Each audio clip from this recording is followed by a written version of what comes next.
राम मंदिर में आधे में मंदिर बन जाए, हम किसी का निराकरण नहीं कर रहे हैं। किसी पार्टी को, किसी व्यक्ति को ताज पहनाया जा रहा है तो हमारे सर में दर्द नहीं है, लेकिन सनातनी समाज कहाँ खोया है, सोया है, जरा सोचो तो सही। 93, 94, 92 से लेकर 94 तक रामालय ट्रस्ट का जो उपक्रम चला, जब पक्ष विपक्ष दोनों चाहते थे, नरसिंह राव तक कांग्रेस भी चाहती थी ना, ताला खुला राजीव गांधी के समय में और पूजन आदि का क्रम शुरू हुआ। हम किसी का नाम, किसी का पक्ष विपक्ष, हम तो सनातन धर्म की बात कर रहे हैं, जिसको जो करना हो सो करता रहे। जब आप भी चाहते थे, जिस समय आप पक्ष में थे, जिस समय आप विपक्ष में थे, जब दोनों लोग चाहते थे, नरसिंह राव ने रामालय ट्रस्ट बनाई और कहा कि बाहर से कहा कि मंदिर बनाना है, अंदर से गुरुदेव को कहा कि आधा आधा हो जाए मंदिर मस्जिद। तो क्या है, मैं किसी का नाम नहीं लूंगा, जिन जिन का अधिकार था अन्य अन्य जगह में, सभी त्रिपुंडधारी ऊर्ध्वपुंडधारी महात्माओं ने, मेरे लिए सब पूज्य हैं, मैं तो उन महात्माओं के चरण की धूल भी नहीं हूं, लेकिन जो तथ्य की बात है वो तो इतिहास किसी को बख्शता नहीं है, ध्यान देना। इतिहास निरावरण होता है। बड़े बड़े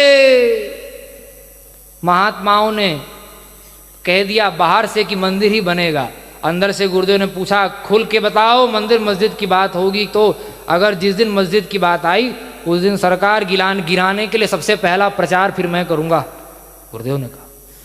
सबने हस्ताक्षर किया, केवल और केवल पुरी के शंकराचार्य जी ने कहा कि आधे में मंदिर आधे में मस्जिद, ये काला बाजारी नहीं चलेगी, बनेगा तो भगवान का मंदिर बनेगा। एक दुष्ट आतंकवादी धर्मद्रोही को पुरी का शंकराचार्य बनाकर फिर घुमाया। उस समय धर्म सत्ता के, राजनीतिक सत्ता के ठेकेदारों ने घुमाया, उसको पोषण दिया, आज भी पोषण दिया जा रहा है, लेकिन उसी से सबका विनाश होगा, ये भी ध्यान रखिए। कोई ना कोई तो निमित्त चाहिए। सीता जी का हरण नहीं होता तो रावण थोड़ी मरता, देवकी के केश न पकड़े होते कंस ने, जब तक घर में हमला नहीं होता तब तक भगवान भी सक्रिय नहीं होते हैं। घर में हमला हुआ है तो सबको ठिकाने लगाने का अवसर प्रकृति उत्पन्न करी, अभी धैर्य धारण करिए। ये तो शंकर की गद्दी है, ये तो हर हर बम बम की गद्दी है, कहां जाएंगे भाग कर। नकली आतंकवादियों को आचार्य जगत गुरु बनाकर देश विदेश में घुमाया गया। सिलचर में पुरी के शंकराचार्य को उड़ाने के लिए मंच पर बम लगाया गया। गोधरा कांड में जब जा रहे थे पत्रकारों को मना कर दिया गया कि कोई शंकराचार्य नहीं आया, ऐसा ही छापो। पूरी की पूरी ट्रेन उड़ाने की योजना बनी, ट्रेन में बम लगा। फिर जनरल में दूसरी ट्रेन पकड़कर पुरी के शंकराचार्य जी गए। राम मंदिर में हस्ताक्षर नहीं किया गया, अपहरण कराने का, मरवाने का। ये बात गुरुदेव बार बार मन से नहीं बोलते, आज हम कह रहे हैं। जितना एक सामान्य से सामान्य साधु पर अत्याचार हो सकता है, इन 30 वर्षों में कई राज्य की और केंद्र की सरकारों ने, और कोई पार्टी आज देश में राष्ट्रीय स्तर की ऐसी नहीं जिसने यह अत्याचार न किया। वो अड़े रहे। जब दोनों पक्ष विपक्ष की नियत मंदिर बनाने की थी तो ये 14 और 24 की बात नहीं, मैं सभी तथ्यों को ध्यान में रखकर बोल रहा हूं। अगर सचमुच में मंदिर की नियत थी तो कम से कम 30 साल पहले मंदिर में भगवान प्रतिष्ठित हो गए होते। पहले जो सत्ता में थे उन्होंने हिंदुओं को अटका के कि हम बनाएंगे, हम बनाएंगे, हम बनाएंगे, हिंदुओं को झुलाया उन्होंने। और मंदिर न बना के जब वोट बैंक बनाकर जब काम चलता था, वोट मिलता था, तब मंदिर न बना के उस समय के सत्ताधारियों ने वोट लिया। उसके बाद में रथ यात्रा हुई, उनकी टोकरी से इस राम मंदिर की गेंद को किसी और टोकरी में डाला गया। और बुरा न मानो, होली है, सत्य तो कड़वा होता है, लेकिन मैं अपनत्व पूर्वक कह रहा हूं, अगर नियत होती तो दोनों के सामंजस्य से 30 साल पहले मंदिर बन जाता। 30 साल का विलंब हुआ है, 500 साल का कलंक नहीं मिटा। लाखों नागा मिटे हैं, लाखों सन्यासी, लाखों त्रिपुंड और ऊर्ध्वपुंडधारी मिटे हैं, उनका नाम लेने वाला कोई माई का लाल आज नहीं रह गया।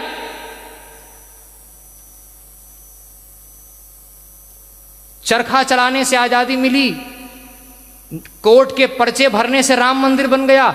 30 साल पहले राम मंदिर बन गया होता अगर उसका राजनैतिककरण नहीं किया गया होता। उस समय जो सत्ता में थे आज जो सत्ता में हैं, दोनों ने जब अटका करके मंदिर को वोट मिल सकता था तब अटका के वोट लिया, और जब देख लिया 14 से 17 तक कि अब पुलवामा अटैक हुआ, उसके बाद अकल आई, अपना सच्चा वोट बैंक पहचान लिया कि अब तो सरकार 50-50 में 19 में ही आने की बात हो गई थी।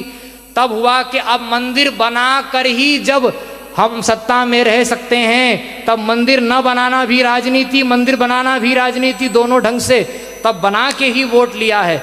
30 साल का विलंब लगाने वाले पक्ष विपक्ष के लोगों के सर पर हम लोग ताज पहनाने जा रहे हैं। और जिन्होंने हस्ताक्षर किया उस समय सरकार की कोई सुरक्षा नहीं, कोई रेल का रिजर्वेशन नहीं, कोई सुविधा नहीं। जिस धर्माचार्य ने अपहरण मारने की धमकी, फोन कॉल और एक नकली धर्माचार्य बना करके आतंकवादी जिसको 100 बार फांसी दी जाए तो कम है। विवेकी का दायित्व अधिक होता है। आतंकवादी हर समय में होते हैं। आतंकवादी को नियंत्रित न करने वाला राजा सबसे पहले दंड का अधिकारी होता है। उसको दंड कौन देगा?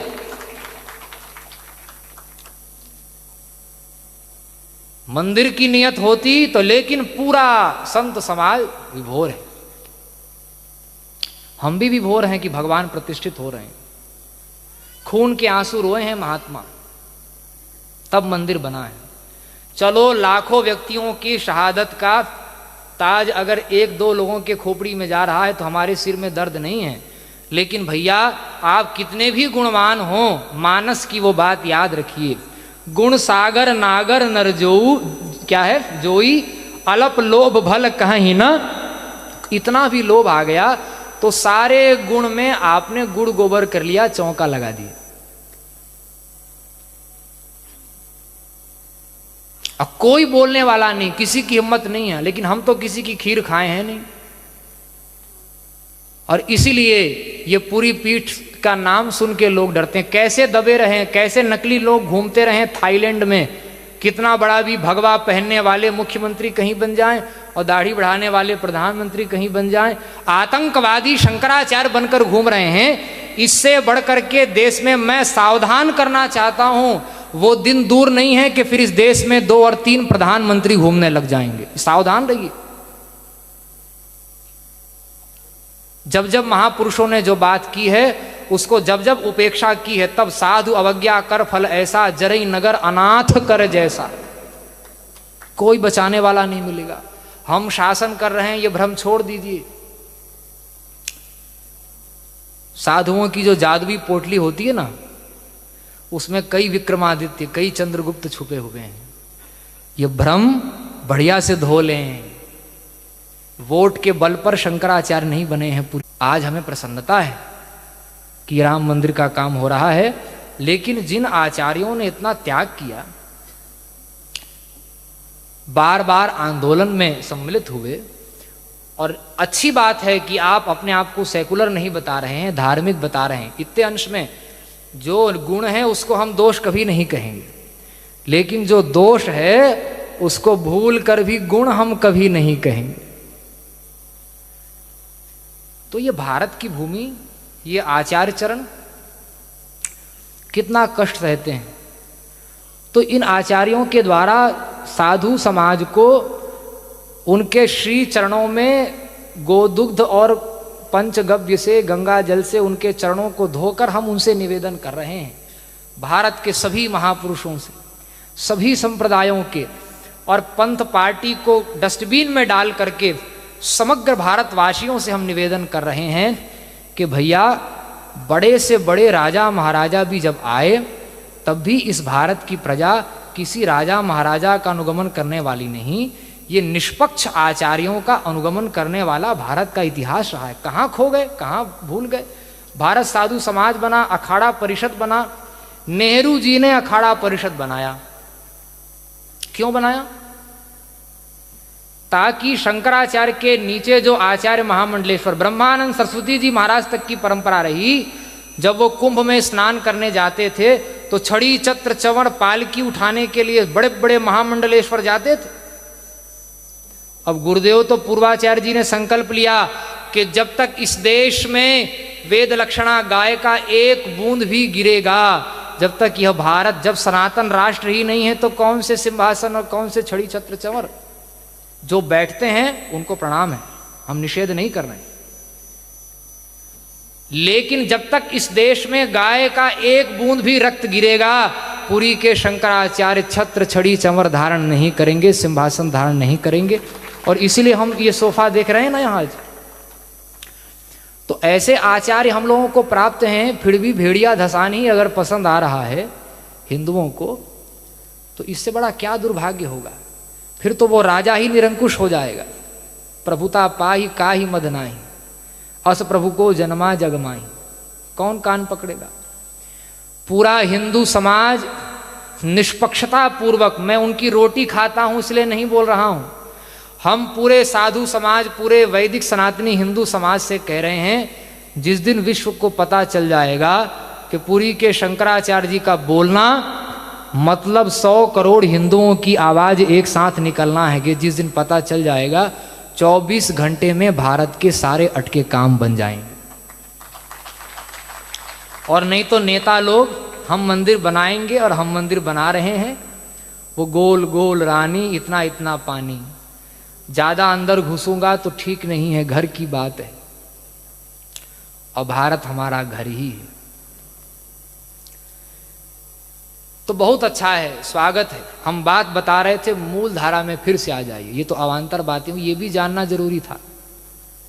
महाराज अखाड़ा परिषद बना जब, उसका एकमात्र उद्देश्य था कि आचार्य महामंडलेश्वर, महामंडलेश्वर, मंडलेश्वर, श्री महंत, महंत और नागा, ये शंकराचार्य राजा होते थे। आदि शंकराचार्य जी ने अखाड़े नहीं बनाए। आदि शंकराचार्य जी के 1000 साल बाद चारों पीठ के शंकराचार्यों ने अखाड़े बनाए। ये बात भी जानना चाहिए। शंकराचार्य की सेना, ये जो नागा हैं, मंडलेश्वर, महामंडलेश्वर हैं, ये कहीं संघर्ष का केंद्र यही न बन जाएं, इसलिए उस समय के लगभग सन 52 की बात है। पूरा हमने इतिहास एक पुरानी पुस्तक में पढ़ा है, कई पुस्तकों में बहुत कुछ संग्रहित किया है। 51-52 में ये हुआ। बाद में पीछे भारत साधु समाज बना, अखाड़ा परिषद बनाया। उसका उद्देश्य था, 52 से 56 तक पूरी प्रक्रिया चली थी। नेहरू जी गए थे प्रयाग के कुंभ में, जूता पहनकर गंगा में घुस गए थे, बड़ा भारी विरोध हुआ था। तो अखाड़ा परिषद बनाया ताकि शंकराचार्यों की सेना डाइवर्ट हो करके सरकारी सेना बन जाए। 13 अखाड़ों में से एक अध्यक्ष बना लिया जाए, और सारे मंडलेश्वर फिर उन्हीं का आदेश पालन करेंगे, शंकराचार्य का आदेश पालन नहीं करेंगे। हमारी परंपरा प्राप्त व्यासपीठ को दुर्बल बनाने के लिए यह परिषद बना। किस जो महात्मा उसमें हैं उनका हम खंडन नहीं कर रहे हैं, हमारे सामने आएंगे तो हम साष्टांग प्रणाम करेंगे उनको। लेकिन सत्य को भी हम लोग जान लेना। साधु हैं तो किसी परिषद के नाम पर साधु थोड़ी हैं। अरे हमारे गुरु महाराज ने भेज दिया इसलिए साधु हैं। अब किसी नेता ने जो अखाड़ा बनाया उसकी क्या औकात है, उसके बल पर हम साधु हैं क्या? अपनी साधुता से, अपनी परंपरा से साधु हैं। तो नारायण, ये काम हुआ कि नहीं हुआ था? शंकराचार्य की परंपरा प्राप्त जो स्थिति थी, वो परंपरा प्राप्त आचार्यों को दुर्बल बनाया गया। परंपरा प्राप्त जो आचार्य रह गए उनको भी इधर उधर पक्ष विपक्ष में किसी न किसी पार्टी में खींच करके उनको पूरा रंग में रंगने का, ये सब बहुत बड़ा इतिहास है, वो सब कहने की बात नहीं है। ये सब बातें अवान्तर हो गई। लेकिन जब तक पूरा हिंदू समाज निष्पक्ष और केवल शास्त्र का पक्ष लेने वाले आचार्य के साथ जब तक हिंदू समाज खड़ा नहीं होगा, तब तक वही होगा। अब 25 किलोमीटर दूर भारत की सबसे बड़ी मस्जिद बनने वाली है। लोगों को बड़ा आश्चर्य, आप लोगों को पता होना चाहिए, भारत में पहले से ही एशिया की सबसे बड़ी मस्जिद है। बड़ी मस्जिद बनेगी तो अब आप लोगों को कहा जा रहा है कि भारत की, सच्ची बात यह है कि दुनिया की सबसे बड़ी मस्जिद बनाने का उपक्रम चल रहा है। और उसकी पुनरावृत्ति मथुरा में हुई और काशी में अगर हुई तो बार बार जगत गुरु कह रहे हैं कि एक ही उत्तर प्रदेश में 3 पाकिस्तान बन जाएंगे। तब आप क्या करिए?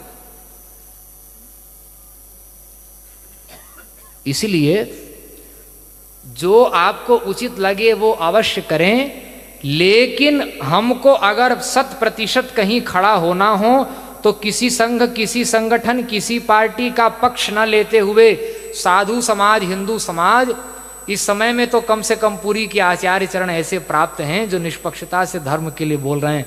अपना रक्त देने के लिए भी हमको उनके पीछे तैयार रहना चाहिए, भटकाने वालों के पीछे नहीं।